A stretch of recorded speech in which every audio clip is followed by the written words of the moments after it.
Hi friends, இது வந்து பனங்கிழங்கு. இந்த பனங்கிழங்க எங்கள் பாட்டி எங்களுக்கு எப்படி சாப்பிட்றதுக்கு செஞ்சு தருவாங்கன்னு சொல்லி இந்த வீடியோவில் பார்க்கலாம் வாங்க. இந்த கிழங்க கடிச்சு சாப்பிட்றதுக்கு எங்கள் பாட்டிக்கு பல்லு இருக்காது. அதனால் எங்கள் பாட்டி என்ன பண்ணுவாங்க அப்படின்னா, இந்த மாதிரி கையால் அந்த கிழங்க சின்ன சின்ன பீஸாக நொடிச்சு எடுத்துப்பாங்க. நான் வந்து இன்றைக்கி கத்தியை வச்சு கட் பண்ணி போடுறேன். ஏன்னா நான் வந்து மிக்சியில் பண்ண போகிறேன்.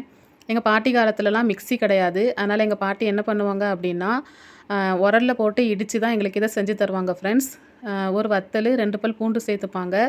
உப்பு வந்து நம்ம கிழங்க வேக வைக்கும்போதே போட்டிருப்போம். அதனால் வந்து உப்பு இப்பவும் சேர்க்கணுன்னு அவசியம் இல்லை ஃப்ரெண்ட்ஸ். இந்த மாதிரி நல்லா உரல்ல போட்டு இடித்து எங்களுக்கு ஆளுக்கு ஒரு உருண்டையாக கையில் பிடிச்சி தருவாங்க ஃப்ரெண்ட்ஸ். ரொம்ப டேஸ்ட்டாக இருக்கும். நம்ம உருண்டை பிடிச்சும் சாப்பிட்லாம்.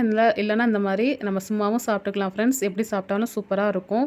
இன்றைக்கி நான் வந்து எங்கள் பாட்டி செஞ்ச மாதிரி தான் செஞ்சு சாப்பிட்டேன் ஃப்ரெண்ட்ஸ். சூப்பராக இருந்துச்சு. எங்கள் பாட்டியோட ஞாபகமாகவும் இருந்துச்சு ஃப்ரெண்ட்ஸ். அவ்வளோதான். அந்த வீடியோ பிடிச்சதுன்னா லைக் பண்ணுங்கள், கமெண்ட் பண்ணுங்கள். தேங்க்யூ.